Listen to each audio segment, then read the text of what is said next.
खुलुमबाय स्टुडिअ दं आङो राकेश रामसियारि थांनाय 3 आरो 5 मेयाव गवालपारायाव बा गवालपारानि दुधनैयाव खास्रि बिस्रियै सानै हिनजावसाखौ बर' आइजोखौ बर' हिनजावसाखौ जिनाहारि खालामनाय आरो सासे बर' लाइमोन हिरण्मय खाख्लारिखौ खास्रि बिस्रियै बुथारग्रा दायनिगिरि धन आली तालुकदार बाहार आली आरो रहमान आली बिथांमोनखौ साजा होनांगौनि थाखाय बे समाव दाबि दैखांदों दुलाराय बर' फरायसा आफादा आरो बे समाव सोंथि खालामदों आसामनि दैदेनगिरिफोरखौ आसामनि पलिटिकल लेभेलनि दैदेनगिरि बिथां आसामनि गिबि मन्त्रि डक्टर हिमन्त बिश्व शर्मा आरो बिथांमोनजों दैदेन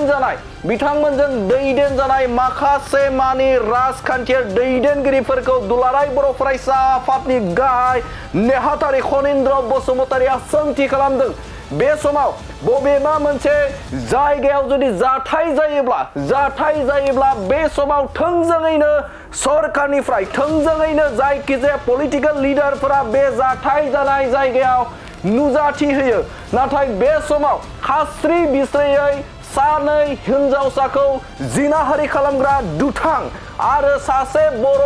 लाइमोन बिथां हिरण्मय खाख्लारिखौ खास्रि बिस्रियै बुथारग्रा जे नखर बे नखराव मा जाहोनाव आसामनि गिबि मन्त्रि डक्टर हिमन्त बिश्व शर्मानि टीमा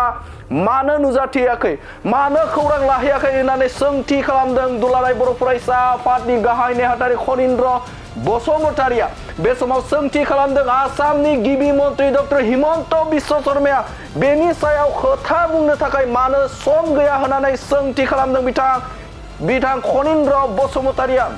बे समाव आसामनि थागिबि इन्डिजिनियास सुबुंफोरा थागिबि हारिफोरा बे समाव रैखाथि गैया नामा बे समाव रैखाथि मोननो बा होनो हायाखै नामा सोरखारा होननानै सोंथि खालामदों बे समाव दुलाराय बर' फरायसा आफादनि गाहाय नेहाथारि खनिन्द्र बसुमतारिया बे समाव धरना हाबाफारि लादों रेलि हाबाफारि लादों दुलाराय बर' फरायसा आफादा दिनै गुबुन जायगायाव आसामनि खना खनला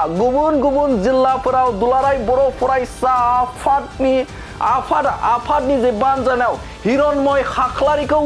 जिउ फोजोबग्रा धन आली तालुकदार बाहार आली आरो रहमान आली बिथांमोनखौ जोबथेसालिसिम थामहिनबा बे समाव गोख्रों साजा होनो थाखाय मोनथाम दाबिखौ लानानै बे समाव बनजारेलि हाबाफारि लानायखौ नुनो मोनदों बे समाव दुलाराय बर' फरायसा आफादा बे समाव दायनिगिरि दुथां लंपट बिथांमोनखौ थाबैनो फासि होनांगौ बा फास्ट ट्रेकआव लाबोनानै बिथांमोनखौ फासि होनांगौ होननानै बाथ्रा बुंदों आरो जाय बिथांमोना बे समाव भिक्टिम नखर बे नखरफोरनो बे समाव बिथांमोननो जे अनसुंथाइ थामहिनबा जिउ जोबनाय बिथां हिरण्मय खाख्लारिनि थाखाय 20 लाख आरो जाय हिनजावसा सानै जे आइजो बिथांमोनखौ जिनाहारि खालामजानाय बिथांमोननो 5 लाख खरै बे समाव रां होनांगौ होननानै दाबि खालामदों आसाम सोरखारनिसिम बे समाव नोंथांमोननो मोनसे बिग आपडेट नोंथांमोननि गेजेराव मोनसे गोख्रों रादाब लानानै फैदों दुलाराय बर' फरायसा आफादा बे दाबिखौ थामहिनबा बिथांमोननि दाबिखौ जुदि मानियाब्ला आरोबाव उननि समाव हाई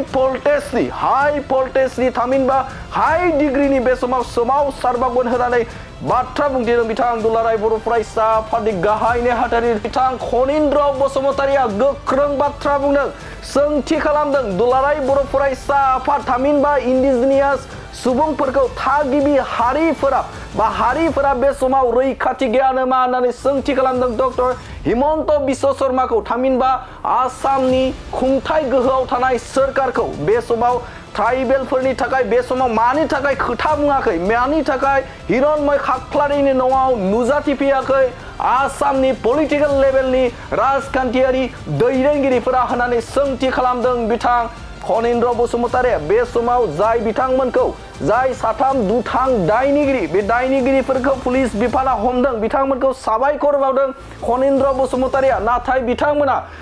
बिथांमोनखौ फास्ट ट्रेकआव लाबाब्ला बा बिथांमोनखौ गोख्रोंनिफ्राय गोख्रों जुदि राहा लायाब्ला फिन आरोबाव बिथांमोनानो गाबोन समफोर ओंखारबोबावनानै आरोबाव बेफोरबायदि बिथांमोना जिनाहारि खालामनायाव लोब्बा थाबावगोन होननानै बाथ्रा बुंदों बेखायनो बिथांमोनखौ फासि होनांगौ होननानै दाबि खालामदों दुलाराय बर' फरायसा आफादनि गाहाय नेहाथारि बिथां खनीन्द्र बसुमतारी आरोबाव बिथाङा मा बाथ्रा बुंनो नोंथांमोननि गेजेराव बे समाव बड'लेण्ड बुब्लिनि हेफाजाबनि गेजेरजों नोंथांमोननि गेजेराव होनि गोजोन्थों। दिनै दुलाराय बर' फरायसा आफादा आसाम जिल्लायाव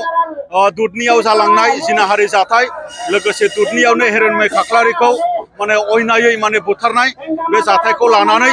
बनजार रेलि हाबाफारि दिनै बे मोनाबिलि समाव लानाय जादों आरो दिनै चिरां जिल्ला दुलाराय बर' फरायसा आफादाबो बे हाबाफारिखौ दिनै गोख्रोङैनो मावफुंदों। दा बे हाबाफारिखौ बिनि थाखायनो लानाय जादों जे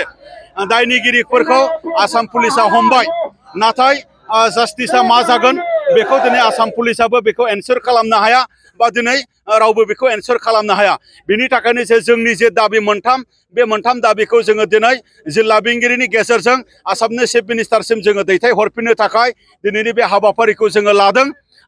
बे मोनथाम दाबियानो जोंनिया जे दायनिगिरि बिथांमोनखौ जिउ जोबजासिम साजा होनांगौ आरो 1 नम्बर 2 नम्बराव माने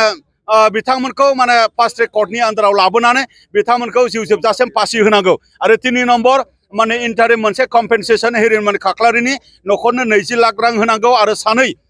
जिखिनि माने रेप भिक्टिम हिन्जावसा बिथांमोननो 5 लाख रां खरि होनांगौ।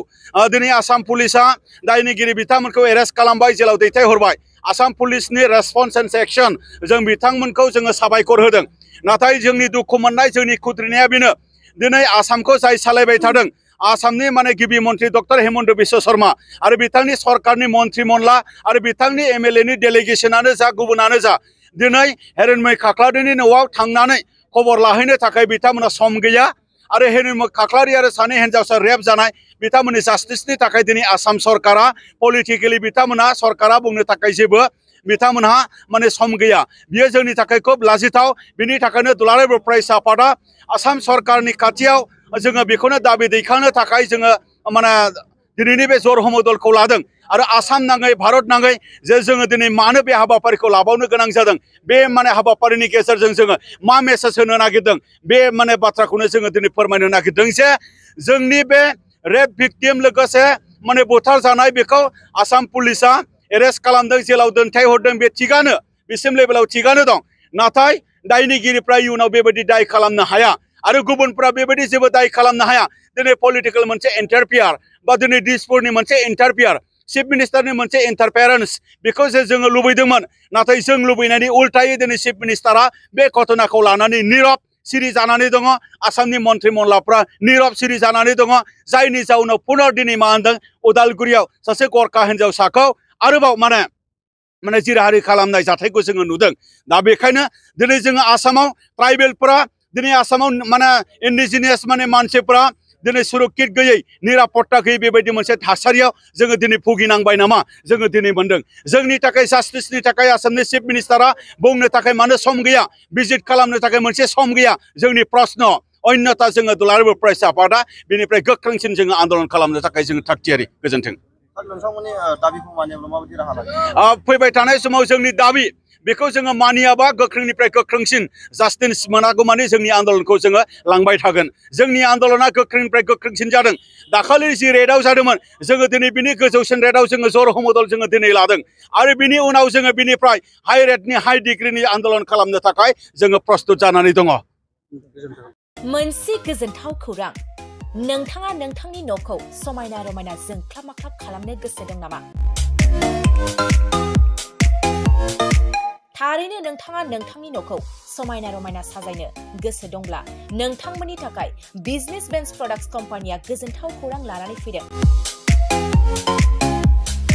गोदान बोसोर रंजालि बैसागु फोरबोजों लोब्बा लाखिनानै बेन्स प्रडाक्ट्स कम्पानिया नोंथांमोननि थाखाय अफार होनाय जादों। चिरां जिल्ला बेंटल गेट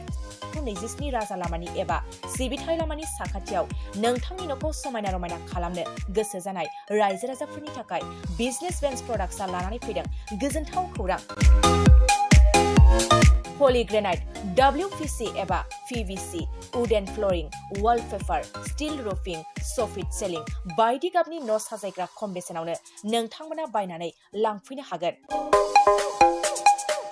बेनि अनगायैबो नोंथाङा गोबां बाथ्रा मिथिनो थाखाय नैबे 8474015053 जानबुं नम्बरनि गेजेरजों नोंथाङा फन खालामनानै मिथिनो हागोन।